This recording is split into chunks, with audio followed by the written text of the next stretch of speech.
नमस्ते दोस्तों, कैसे हैं सब लोग। तो मैं मयंक रजक आपका स्वागत करता हूं उड़ान धोबी सेवा संस्थान के यूट्यूब चैनल पर।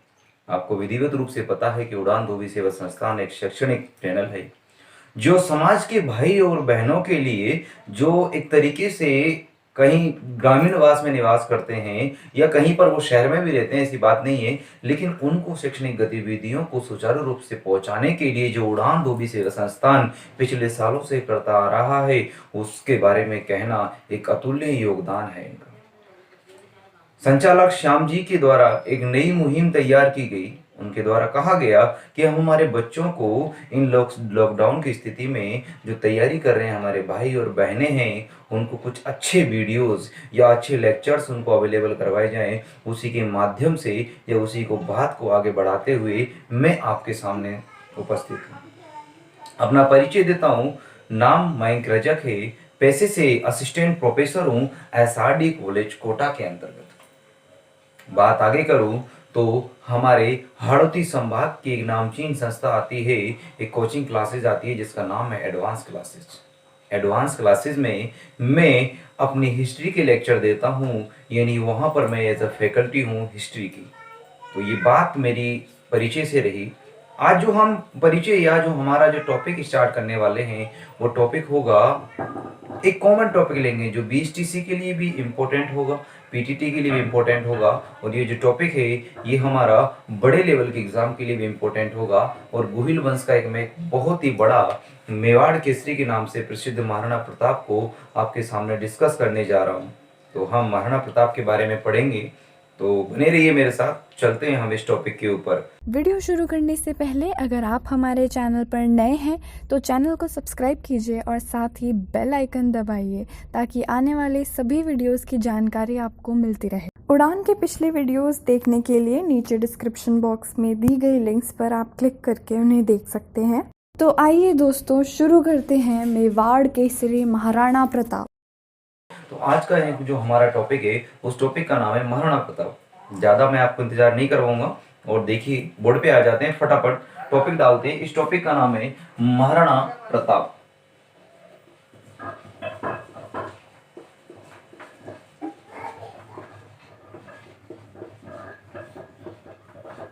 (1540) में मेवाड़ केसरी के नाम से प्रसिद्ध वीर शिरोमणि का जन्म होता है मेवाड़ी धरती की। अब इम्पोर्टेंट ये आती है कि आपको पता है भाई साहब का जन्म हुआ है, यानी वीर शिरोमणि महाराणा प्रताप का जन्म हुआ है। तिथि आती है 9 मई 1540। सिंपल सा परिचय, बस परिचय आप थोड़ा एक बार ध्यान से देख लीजिए, यहां से भी क्वेश्चन बनता है।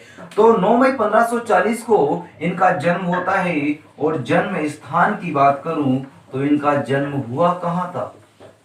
देखिए आर्टेड 2012 में बहुत बड़ा क्वेश्चन पूछा गया, उस क्वेश्चन को देखने की बात रखी। स्थान आपको अच्छी तरीके से पता है। एक बच्चा सिंपल सा आंसर देता है कि सर जन्म हुआ कुंभलगढ़ दुर्ग में। आर्टेड में ये भी ऑप्शन था। आगे चलो सर, और ज्यादा गए तो आप सर आपके कहा गया कि जन्म हुआ कटारगढ़ में। तो आर्टेड 2012 का क्वेश्चन, उसमें ये भी आंसर था कि कटारगढ़ भी ऑप्शन में था। और बंदा आगे गया तो सर ये जन्म हुआ बादल महल में। अब यहां पर बच्चा फंस गया, यानी बादल महल तक हर बच्चे को पता है। मैं जानता हूं अगर राजस्थान पुलिस की या पटवारी की तैयारी कर रहा होगा तो बंदे को कुंभलगढ़ पता होगा, कटारगढ़ पता होगा और बादल महल भी पता होगा। आपको ध्यान से देखना है। अगर एग्जामिनर अगर क्वेश्चन बनाने वाला है तो वो इससे भी डीप में भी जा सकता है। देखो बादल महल के अंदर भी 2 महल आते हैं। एक महल है जनाना जहां पर महिलाएं, दूसरा है मर्दाना जहां पर पुरुष। और इसी जनाना महल का भी एक स्थान आता है जिस स्थान का नाम है जूनी कचहरी। जूनी कचहरी। तो महाराणा प्रताप का अगर आपसे सही तरीके से अगर उसको क्वेश्चन बनाना है और आंसर होगा तो वो आंसर आएगा जूनी कचहरी। जन्म कहां पर हुआ? जूनी कचहरी। आपको ध्यान रखना कईयों को रटा हुआ है, कुंभलगढ़ है, कटारगढ़ है, बादल महल है, लेकिन यहाँ तक तो नहीं पहुंच पा रहे। लेकिन मैं आपसे फिर वादा करता हूँ, एडवांस क्लासेस के माध्यम से हम डीप में स्टडी करने वाले हैं, उस पॉइंट को भी टच करूंगा जो सबसे महत्वपूर्ण है। तो एक तो जन्म की बात मैंने आपको कही, एक और क्वेश्चन पूछा जाता है, बंदे को पता ही नहीं रहता है कि महाराणा प्रताप का जो जन्म हुआ, ये जो हिंदू कैलेंडर के हिसाब से स्थिति को बोलते हैं ज्येष्ठ शुक्ल तृतीया। ज्येष्ठ शुक्ल तृतीया, अगर ऑप्शन में आपको ये दे दिया तो अच्छे अच्छों के तोते उड़ गए। पता ही नहीं है ना कि ज्येष्ठ शुक्ल तृतीया को क्या होता है। और वर्तमान में हमें ये पता है, आपसे ये क्वेश्चन पूछा गया कि महाराणा प्रताप की जयंती कब मनाई जाती है, ऑप्शन में सबसे ऊपर दिया 9 मई को। अरे भाई, हिंदू कैलेंडर के हिसाब से महाराणा प्रताप की जयंती मनाई जाती है ज्येष्ठ शुक्ल तृतीया को, और ये जो क्या बनती है महाराणा प्रताप की जयंती। तो अभी सिर्फ मैंने एक बात बताई है, 9 मई 1540 को मेवाड़ केसरी के नाम से प्रसिद्ध वीर शिरोमणि महाराणा प्रताप का जन्म होता है। कुंभलगढ़ की, कटारगढ़ की, बादल महल की जूनी कचहरी में इनका जन्म हुआ, और इनकी जो जयंती मनाई जाती है ज्येष्ठ शुक्ल तृतीया को मनाई जाती है। आगे जयंती कब मनाई जाती है? ज्येष्ठ शुक्ल तृतीया को। आगे बढ़े, आगे देखते हैं। ये तो मैंने सिर्फ थोड़ा सा आपको हिंट दिया, आप फिर आगे चलते जाइए। अच्छा, एक क्वेश्चन ये बन जाता है भाई साहब कि इनके बचपन का नाम, और हर बच्चे को पता है कि बचपन का नाम आता है कीका या कूका। हर व्यक्ति को पता है, हर स्टूडेंट जो तैयारी कर रहा है उसको पता है कीका या कूका। कई किताबों में लिखा हुआ है कि भाई साहब भीलों के छोटे बच्चे को कीका कहा जाता है। भाई साहब मैं आज इसको चैलेंज देता हूं, सरासर गलत लिखा है। कीका, कीका एक बागड़ी भाषा का शब्द आता है। किस भाषा का शब्द है? बागड़ी भाषा का शब्द है। और बागड़ी भाषा में कीका का अर्थ होता है कुंवर। जो राजा का पुत्र होता है उसे क्या कहा जाता है? कुंवर। कभी वैसे भी क्वेश्चन आ गया ना, अच्छे अच्छों के तोते उड़ जाएंगे। तो कीका भीलों के बच्चे को नहीं कहा जाता है। भीलों के क्षेत्र में जो राणा का, ये जो महाराणा का पुत्र होता था उसे कीका या कूका कहा जाता था। हर व्यक्ति को कीका नहीं कहा जाता, छोटा बच्चा हर किसी को कीका नहीं बोलेंगे। जो महाराणा का पुत्र होगा या जो मेवाड़ के शिरोमणि यानी राजा का पुत्र होगा उसी को क्या कहा जाएगा? कीका। तो इनके बचपन का नाम आता है कीका या कूका। आगे बात करें, आपको पता है कि इनकी पत्नी के नाम की बात करते हैं, तो इनकी पत्नी का नाम आता है, क्या नाम है? अजबदे पंवार या अजबदे। पत्नी का नाम है अजबदे। और अजबदे के भी गजबदे का पुत्र हुआ था। पता है ना आपको अजबदे का पुत्र के नाम का क्या है? उस पुत्र का नाम आता है अमर सिंह। ध्यान रखने वाली बात है, ये रामरख पंवार की पुत्री है। रामरख पंवार की पुत्री आती है अजबदे। तो ये है, इनसे जो पुत्र पैदा हुआ उस पुत्र का नाम है अमर सिंह। ये भी अमर रहा इतिहास में। अमर सिंह की बात करेंगे। तो अभी सिर्फ छोटा सा परिचय आगे बढ़ाते हुए मैं आपके साथ फिर चलूंगा। आप चाहें तो इसको एक तरीके से उतार सकते हैं, वैसे पीडीएफ आपको मिलेगी इन सब चीजों की। तो 9 मई 1540 को स्थान कुंभलगढ़, कटारगढ़, बादल महल की भी जूनी कचहरी में होता है। ज्येष्ठ शुक्ल तृतीया को महाराणा प्रताप की जयंती मनाई जाती है। बचपन का नाम कीका या कूका आता है। ये बागड़ी भाषा का शब्द है जिसका अर्थ होता है कुंवर। और पत्नी का नाम आता है अजबदे।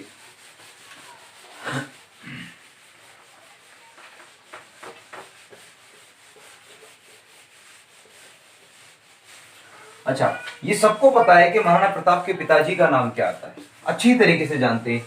महाराणा प्रताप के पिताजी का नाम आता है उदय सिंह।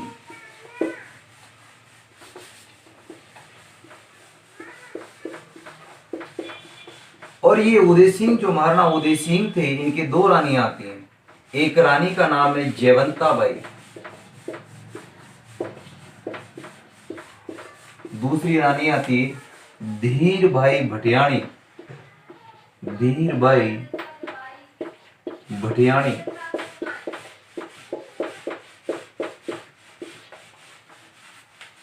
अच्छा, प्रिय रानी कौन सी है? ये महाराणा प्रताप की, ये उदय सिंह की प्रिय रानी। अब प्रिय रानी होगी तो सीधी सी बात है, जो पुत्र होगा उसी को गद्दी पर बैठाया जाएगा।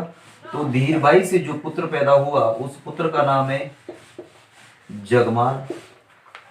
इधर जयवंता बाई की बात करें तो जयवंता बाई से जो पुत्र आए उस पुत्र का नाम आता है सबसे बड़ा, जिसको आप प्रताप के नाम से जानते हैं। दूसरा एक और पुत्र था जिसे आप शक्ति सिंह के नाम से जानते हैं, जो महाराणा प्रताप का भाई आता है। तो इनकी प्रिय रानी धीरबाई भटियाणी का जो पुत्र आता है उसका नाम है जगमाल। एक क्वेश्चन ये भी बन जाता है कि जयवंताबाई किसकी पुत्री आती है, तो जयवंताबाई के बारे में ध्यान रखना, अखेराज सोनगरा, अखेराज सोनगरा की पुत्री है। इस पुत्री का नाम है जयवंताबाई, और जयवंताबाई का विवाह हुआ था उदय सिंह के साथ, और उदय सिंह के साथ विवाह हुआ था तो उनका जो सबसे बड़ा पुत्र आता है उसका नाम प्रताप है, छोटे का नाम शक्ति सिंह है। जगमाल ध्यान रहेगा। आगे चलो, आगे देखते हैं इसी टॉपिक पे। अच्छा, एक बात करते हैं, आपको पता है कि महाराणा प्रताप के हाथी का नाम भी पूछा जाता है। हाथी का नाम क्या आता है? नाम है राम प्रसाद। परिचय की बात कर रहा हूं मैं, सिर्फ परिचय बता रहा हूं। एक और हाथी लिख लो, लूणा। आपको पता है इस राम प्रसाद को मुगलों के द्वारा पकड़ लिया गया और इसका नाम रखा गया पीर प्रसाद। आगे इनका जो घोड़ा आता है उस घोड़े का नाम भी आपको अच्छी तरीके से पता है। वीर शिरोमणि का नाम किसे नहीं पता? उस घोड़े का नाम आता है चेटक या चेतक। और नीला घोड़ा रे असवार, तो घोड़े का नाम आता है चेटक या चेतक। ये महाराणा प्रताप का एक छोटा सा परिचय हुआ। सिर्फ अभी तो कुछ नहीं है, जीरो है, जीरो। सिर्फ एक क्वेश्चन आपको डायरेक्ट क्वेश्चन यहाँ से पूछा जा सकता है कि इनका जन्म कहाँ हुआ, कब हुआ। ये नॉर्मल पहले वाले क्वेश्चन होते थे, ये कभी पूछा जा सकता है। इसको भी थोड़ा सा फोकस करके रखना है हमको। अब बात करते हैं पीर प्रसाद वगैरह, ये पूछे जा चुके हैं सारे एग्जाम में। अब हम आगे चलते हैं, इस चीज को मिटा देता हूं, आप चाहें तो इसका स्क्रीनशॉट ले सकते हैं।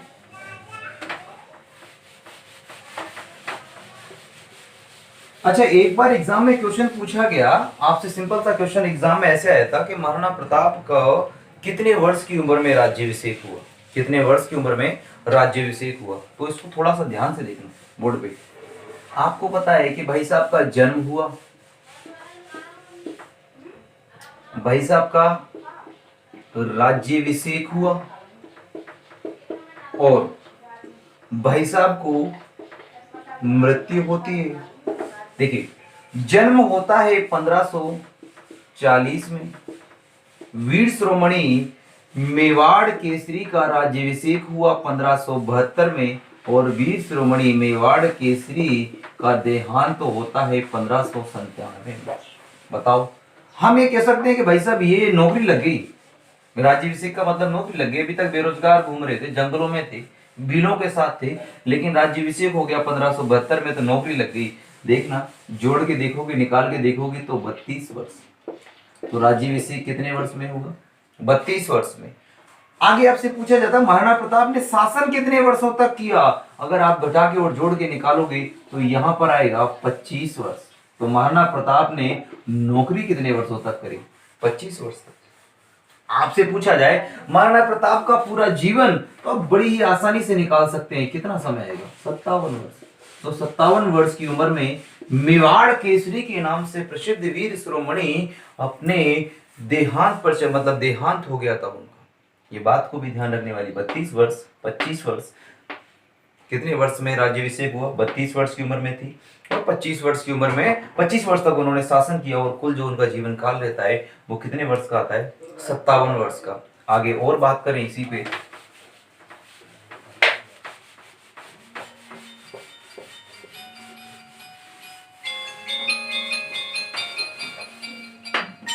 देखिए, आगे हम और भी इस चीज के ऊपर बात करते हैं। अब ध्यान रखने वाली बात है।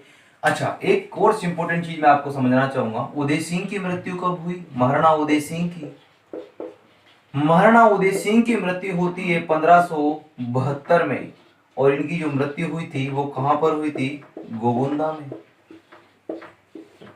इधर ध्यान रखना है, यहां पर कुंभलगढ़ पड़ता है, और कुंभलगढ़ में हमारी बात करें तो भाई साहब यहां पर थे जगमाल। अब उदय सिंह का गोगुंदा में अंतिम संस्कार किया जा रहा था, और अंतिम संस्कार यहां पर कर रहे थे प्रताप।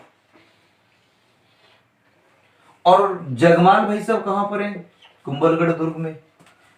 धीर भाई भटियाणी जो इनकी मां आती है जगमाल की, उन्होंने सोचा कि मैं अपने पुत्र को क्या बना देती हूँ, यहीं पर इसका राज्याभिषेक करवा देती हूँ और यहीं पर इसे महाराणा बना देती हूँ, यानी इसे क्या बना देती हूँ, राजा। एक प्रथा भी होती है। तो अब बात यह आती है कि भाई साहब का राज्याभिषेक हो गया, किसका, जगमाल का। किस दुर्ग में, कुंभलगढ़ दुर्ग में। प्रताप इस समय कहां पर है, गोगुंदा में। प्रताप अपने पिता कोदे सिंह का अंतिम संस्कार करने के बाद में कुछ राजपूतों के साथ कुंभलगढ़ जाते हैं और कुंभलगढ़ जाकर यहां पर राजपूतों के द्वारा कहा जाता है कि सबसे बड़ा पुत्र प्रताप आता है तो गद्दी पर अधिकार भी प्रताप का है। लेकिन जगमाल कहता मेरा तो राज्याभिषेक हो गया, अपनी तो नौकरी लगी, अपने तो टेंशन ही नहीं है। अब आप आए हो, आप बेरोजगार हो, आगे तो आगे छोड़ो, आप अब मैं नहीं देने वाला, अपनी गद्दी तो अपनी होगी। लेकिन कई सारे व्यक्ति जैसे राम सिंह तंवर, रामरख पवार, अखिराज सोनगरा, उन्होंने इनको समझाया कि नहीं भाई, बड़े बेटे का अधिकार है। जगमाल को गद्दी से उतार दिया और जगमाल को भाई साहब देखो, जिससे नौकरी छीन लोगे तो वो तो भागेगा ही भागेगा, और नौकरी छीनते ही भाई साहब का दिमाग खराब हो गया, ये बाबूजी के पास चले गए, अकबर के पास, कि बोले पापा पापा मेरे को बड़े भाई ने नौकरी से निकाल दिया, अब आप ही मेरे को संभालो। तो ये किधर चले गए, अकबर के पास चले गए सब। अब बच गया भाई साहब जगमाल। अब एक बात ध्यान रखना, इतिहास में ये घटना कुछ एक रोल अदा कर गई, कुछ एक अनोखा नाम दे गई। कैसे नाम दे गई, प्रताप का जगमाल को गद्दी से उतार कर अपना राज्याभिषेक करवाना। इतिहास में इस घटना को क्या कहा जाता है, बहुत अच्छा क्वेश्चन बन सकता है आपसे, बहुत ही शानदार क्वेश्चन यहां पर बन सकता है। इस घटना को कहते हैं राजमहलों की क्रांति, राजमहलों की क्रांति कहा जाता है। यह भी क्वेश्चन बन सकता है कि राजमहलों की क्रांति से आप क्या समझते हैं। तो प्रताप के द्वारा जगमाल को गद्दी से उतारकर अपना राज्याभिषेक करवाना, इसे क्या कहा जाता है, राजमहलों की क्रांति। प्रताप का पहली बार राज्याभिषेक यानी प्रथम बार राज्याभिषेक हुआ था वो गोगुंदा में हुआ। कहां पर हुआ, गोगुंदा में। एक सिंपल सा क्वेश्चन पूछा जा सकता है कि इनकी कमर में तलवार किसने बांधी थी। देखो राणाओं के पहले कमर में तलवार बांधी जाती थी, तो एक सिंपल सा क्वेश्चन आ सकता है कि गोगुंदा में जब प्रथम बार राज्याभिषेक हुआ तो कमर में तलवार किसने बांधी थी। तो भाई साहब यहाँ पर चुंडावत आते हैं और चुंडावत महाराणा की कमर में तलवार बांधते थे, नाम है कृष्णदास चुंडावत। तो किसने बांधी, कृष्णदास चुंडावत। पहला राज्याभिषेक गोगुंदा में। दूसरी बार जब वो कुंभलगढ़ पहुंचते हैं तो दूसरी बार अपना राज्याभिषेक करवाया, यानी सेकंड बार। देखो राज्याभिषेक होगा, पहले तो नॉर्मल हो गया, अब भाई सब दोस्त मित्रों के बोले पार्टी दे दो यार, अरे पार्टी तब देंगे ना तब सही तरीके से गद्दी पर बैठेंगे। अब सही तरीके से गद्दी पर बैठ चुके हैं कुंभलगढ़ दुर्ग में, तो पार्टी मार्टी होगी। जब पार्टी होगी तो हम ये कह सकते हैं कि विधिवत रूप से राज्याभिषेक होगा और विधिवत रूप से दूसरी बार राज्याभिषेक होगा, और वो राज्याभिषेक किस दुर्ग में, कुंभलगढ़ दुर्ग में। अब यहां पर एक क्वेश्चन बन जाता है, देखो यहां पर मारवाड़ से कौन उपस्थित था, मारवाड़ के राठौड़ों में से कौन उपस्थित था।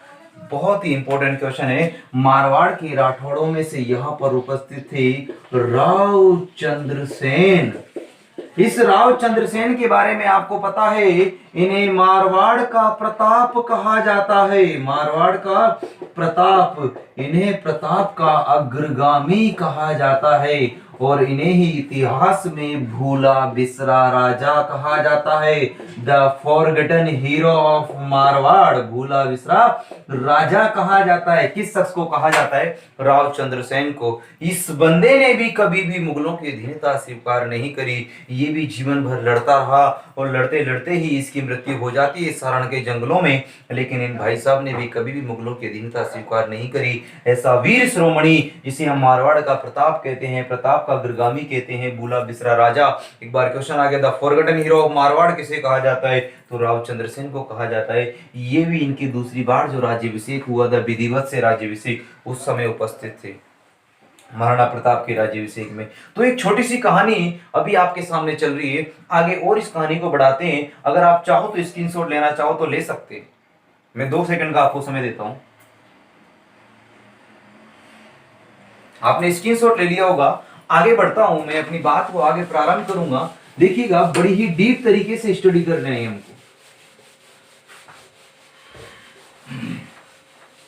देखो आगे देखो, यहां पर आपको ध्यान रखने वाली बात है कि ये हम बात करते हैं आगरा की, और आगरा के सिंहासन पर जो व्यक्ति बैठा हुआ है इस व्यक्ति का नाम आता है अकबर। मुगल सम्राटों में अनपढ़ व्यक्ति था जिसका नाम है अकबर। और अकबर के समय, अब इस समय मेवाड़ की धरती की बात करो तो मेवाड़ की धरती पर वीर शिरोमणि जिस व्यक्ति का जन्म हुआ था और वही सिंहासन पर बैठा है जिसका नाम आता है प्रताप। अकबर चाहता था कि मैं पूरे राजपूताने को अपने अधीन कर लूं, उनसे अपनी अधीनता स्वीकार कर लूं, लेकिन अकबर ने एक नीति अपनाई थी। इस नीति को इतिहास में कहते हैं सुलह कुल की नीति। सुलह कुल की नीति यानी ये पहले विचार विमर्श करता था, उसके बाद अधीनता की बात करता था कि पहले ऐसे ही बात बन जाए, सबसे सुलह करके बात बन जाए तो ठीक है। तो अकबर ये नीति अपनाता है, सुलह कुल की नीति। दूसरा सिक्का है, किसके ऊपर भेजना है? महाराणा प्रताप के ऊपर। अब महाराणा प्रताप के ऊपर सुलह कुल की नीति के अंतर्गत दो ऑप्शन है, या तो मैं कोई शिष्टमंडल भेजकर प्रताप को प्यार से समझाऊं कि आप मेरी अधीनता स्वीकार कर लें, या मैं युद्ध के माध्यम से समझाऊं। दो बातें आती है। तो अकबर क्योंकि सुलह कुल की नीति अपना रहा है तो सबसे पहले ये शिष्टमंडल भेजता है किसके पास में? प्रताप के पास में, कि आप मुगलों की अधीनता स्वीकार कर लो। और भाई साहब, इन भाई साहब ने 4 व्यक्तियों को भेजा। 4 व्यक्तियों के नाम याद रखना, JMBT। JMBT। पहला व्यक्ति आता है जलाल खां, और भी आगे चले जाओ तो जलाल खां कोरची पूरा नाम है, जलाल खां कोरची। दूसरा व्यक्ति आता है मानसिंह, मिर्जा राजा मानसिंह। तीसरे व्यक्ति की बात करते हैं तो ये आते हैं भगवंत दास या भगवान दास। और जो चौथा व्यक्ति आया उस व्यक्ति का नाम है टोडरमल। और ये जो व्यक्ति आया था, ये व्यक्ति 1572 में आया, और बाकी की तीनों की ध्यान रखना, ये 1573 में आए। अब यहां से जो क्वेश्चन बनेगा आपके पास, क्वेश्चन कभी नहीं बनेगा कि अकबर ने किसे भेजा था, अकबर ने इनमें से किसे नहीं भेजा था। क्वेश्चन होगा नेगेटिव, क्वेश्चन पॉजिटिव कभी भी नहीं होगा। अकबर ने महाराणा प्रताप को समझाने के लिए इनमें से किस व्यक्ति को नहीं भेजा था। 4 ऑप्शन में से 3 इनमें से उठा के दे देगा और एक किसी और व्यक्ति को दे देगा। आसफ खान डाल देगा, बदायूनी डाल देगा, अबुल फजल डाल देगा, तो कई सारे व्यक्ति यहां पर डाल देगा। लेकिन आपको ध्यान रखना है JMBT, जलाल खां, मानसिंह, भगवंत दास और टोडरमल, इसी सीक्वेंस में याद रखना है। 1572 में आया और 1573 में आया। आगे भाई सब, मेवाड़ केसरी है वो तो समझने वाला है क्या? उसने पहले ही कहा, ये भाई साहब आए थे, उन्होंने पहले ही भेज दिया, देख रहे मानसिंह वापस लौट जा, क्योंकि राजपूत अपनी बेटी और रोटी के टुकड़े कभी नहीं करते। मैं सूर्यवंशी प्रताप कछवा वंशी राजपूतों से नफरत करता हूं, मैं उनके साथ कोई संबंध नहीं रखना चाहता, मैं मुगलों के साथ कोई संबंध नहीं रखना चाहता, इसलिए आप ससम्मान वापस लौट जाइए। और इनको वापस लौटा दिया जाता है। मानसिंह को उदय सागर झील के ऊपर ठहराया जाता है। रात्रि का भोजन का समय है, तो भोजन के समय में प्रताप खुद ना पहुंचते हैं और अपने बेटे अमर सिंह को भेजते हैं। अमर सिंह जब उनके पास जाता है तो मानसिंह पूछते हैं कि भाई साहब आपके पिताजी क्यों नहीं आए, तो उसमें कहा जाता है कि मेरे पिताजी के सर में दर्द है, इस कारण से वो नहीं आए। लेकिन मानसिंह समझ जाता है कि प्रताप उनसे नफरत करते हैं, अब कंडीशन है उन्हें वापस जाने। लेकिन उन्हें कह दिया कि बहुत जल्द वापस लौटूंगा और मैं मानसिंह अपने प्रताप के इलाज लेकर लौटूंगा। तो भाई साहब ये छोरा को उसका कम था, महाराणा प्रताप का छोरा है अमर सिंह, उसने कहा कि जब अगली बार आओ तो अपने फूफा जी को साथ में लेकर आना, कोई दिक्कत नहीं है, तो आगे आ जाना। तो ये 4 व्यक्ति भेजे, जलाल खां, मानसिंह, भगवंत दास और टोडरमल, किसके लिए? समझाने के लिए। लेकिन प्रताप समझने वाला नहीं था। आगे बात करें, आपने देख लिया 1572, 1573 की बात आती है, 1572 और 1573। अब जब समझा लिया गया तो भाई साहब समझ में तो भाई के आई नहीं। अब जब समझ में नहीं आई है तो युद्ध की नीति बनाने की बात होती है। और गुस्से में जो मानसिंह गया था, अकबर से जाके कहता है कि अगली बार जब आपको मेवाड़ पर अभियान करना हो तो मुझे सीधी तलवार लेके भेजना, और जो टेढ़ा है उसे मैं सीधा करके आपके सामने लेकर आऊंगा। और भाई साहब इसी चीज का फायदा अकबर ने उठाया और मानसिंह को मेवाड़ की धरती पर 3,20,000 सैनिक लेकर भेजा। इससे पहले योजना बनाते हैं हम, देखिएगा। एक तरफ मैं आपसे बात करता हूं अकबर, अब युद्ध की योजना बनाई जाएगी, और एक तरफ बात करेंगे महाराणा प्रताप की, यानी राणा प्रताप भी यहां पर हैं। अब ध्यान रखने वाली बात है, बड़े गौर से समझना, सारी चीजें डायग्राम से क्लियर हो जाएंगी। महाराणा प्रताप, ये अकबर भाई साहब आ चुके हैं अजमेर में। कहां पर आ चुके हैं? अजमेर में। और योजना बनाई गई है, और योजना को थोड़ा ध्यान से देखना। योजना कहां पर बनाई गई? मैगजीन के दुर्ग में। मैगजीन का दुर्ग, इसी को कहा जाता है अकबर का दौलत खाना। अकबर का दौलत खाना। यहां पर क्या बनाई? योजना। उद्देश्य क्या रखा इस योजना का? तो उद्देश्य कोई बड़े ध्यान से समझना, उद्देश्य सिर्फ ये था कि महाराणा प्रताप को क्या बनाना? बंदी बनाना। महाराणा प्रताप को बंदी बनाना, ये इसका उद्देश्य है, उसे बंदी बनाना। सेनापति के रूप में जिसे भेजा गया मेवाड़ की धरती पर, उस व्यक्ति का नाम आता है मिर्जा राजा मानसिंह। मिर्जा राजा मानसिंह। एक उप सेनापति बनाया गया, और उप सेनापति का नाम आता है, इस व्यक्ति का नाम आता है आसफ खां। एक और व्यक्ति के बारे में ध्यान रखना, एक इतिहासकार यहां पर था, और इस इतिहासकार का नाम भी कभी कभी पूछा जाता है, उसका नाम है अल-बदायूनी। इन व्यक्तियों को कहां पर भेजा गया? 3,20,000 सेना लेकर। 3,20,000 सेना लेकर कहां पर भेजा गया? मेवाड़ की धरती पर। 3,20,000। इधर जब महाराणा प्रताप को बनता है, पता पड़ता है, तो ये भी योजना बनाते हैं। अब इनके द्वारा जो योजना बनाई गई, वो योजना कहां पर बनाई गई? क्योंकि इनके पास एक ही दुर्ग बचा हुआ है वर्तमान में, कुंभलगढ़। तो इन्होंने योजना बनाई किस दुर्ग में? कुंभलगढ़ दुर्ग में। उद्देश्य इनका योजना यही, अब देखो इनका उद्देश्य क्या रहेगा? सिंपल सी बात है, उद्देश्य रहेगा मुगलों की सेना को हराना, यानी मुगलों को हराना। बोले योजना तो बन चुकी है, बोले सेनापति किसे बनाएंगे? अरे सेनापति बनाएंगे, और ध्यान रखने वाली बात है, यहां पर सेनापति बनाया गया हकीम खां सूरी को। हकीम खां सूरी। अच्छा, यहां पर कमांडर जो बना है, यानी कमांडर का मतलब है कमांड देने वाला, और जो कमांडर बना वो कमांडर खुद बने महाराणा प्रताप। तो यहां पर कौन है? महाराणा प्रताप। ये व्यक्ति यहां पर आए और उद्देश्य बना लिया, इनका उद्देश्य मुगलों को हराना, और सेनापति हकीम खां सूरी को बनाया गया। देखिएगा, ये चीज आप एक बार नोट कर लीजिए, स्क्रीनशॉट लेना चाहे तो स्क्रीनशॉट ले लीजिए, मैं आगे बढ़ता हूं।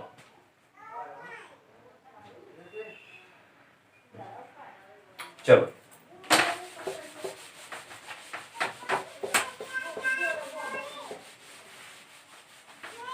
देखिए अकबर अभी प्रेजेंट टाइम में कहां पर है? अजमेर दुर्ग में। अब ये भाई साहब जो सेनापति बनकर आया, वो सेनापति का नाम है मानसिंह। मानसिंह अपनी सेना लेकर पहुंचता है मांडलगढ़, और मांडलगढ़ पहुंचकर अपना पड़ाव डालता है। यानी मानसिंह ने अपना पहला पड़ाव कहां पर डाला? पड़ाव ये डाला मांडलगढ़ में। इधर महाराणा प्रताप है, महाराणा प्रताप भी अपनी सेना लेकर तैयार खड़े हुए हैं, ये भी यहां से निकल जाते हैं। अब यहां पर इसे पता पड़ा कि भाई सब युद्ध पहाड़ियों में होने वाला है। किसे पता पड़ रहा है? मानसिंह को, मिर्जा राजा मानसिंह, MRM। मिर्जा राजा मानसिंह को पता पड़ा कि युद्ध पहाड़ियों में होने वाला है, तो सबसे पहली चीज है कि मुगल सेना को पहाड़ी प्रशिक्षण दिया जाना चाहिए, और यहीं पर इसके द्वारा लगभग 21 दिनों का पहाड़ी प्रशिक्षण दिया गया। किसको? पहाड़ी प्रशिक्षण मुगल सेना को।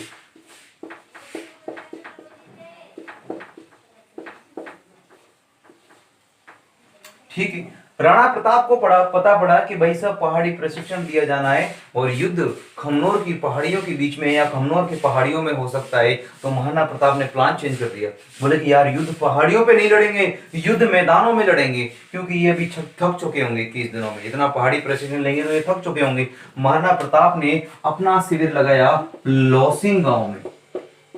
इस गांव में लौसिंग गांव, और लौसिंग गांव पड़ता है राज संबंध में। कहां पर पड़ेगा?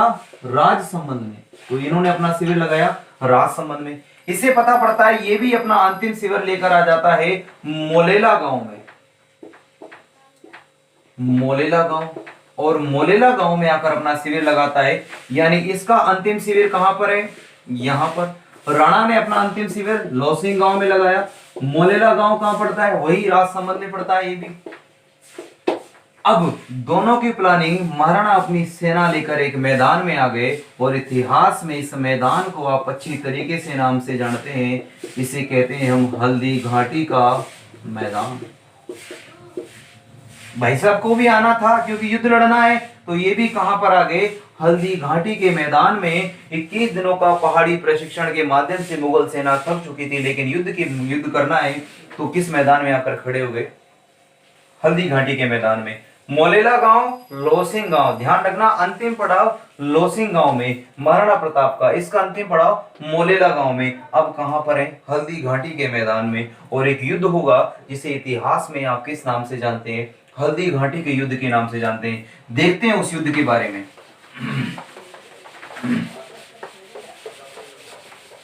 सारा चीजें डायग्राम से बताने वाला हूं, ध्यान रखना, पूरा यहीं पर क्लियर हो जाएगा।